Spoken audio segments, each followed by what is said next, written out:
पाठांतर्गत विषय वाचन घेऊन येत आहे कल्याणी। आजचा विषय हॉर्मोन्स म्हणजे काय।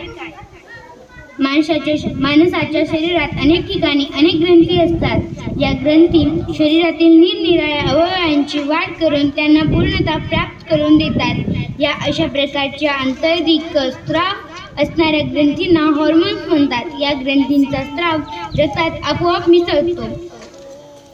अशा ग्रंथींपैकी काही प्रमुख ग्रंथी पुढील प्रमाणे: मेंदूच्या तळाशी असलेली ग्रंथी या माणसाच्या स्मरणशक्तीचा तल्लखपणा, बुद्धीची प्रखरता यांच्याशी संबंधित असतात। मानेतील किंवा गळ्यातील ग्रंथी या आवाजातील बदल, कंठ फुटणे इत्यादी बाबींवर परिणाम करतात। पोटातील ग्रंथींची कार्य हे शरीर पोषणाचे काम व्यवस्थितपणे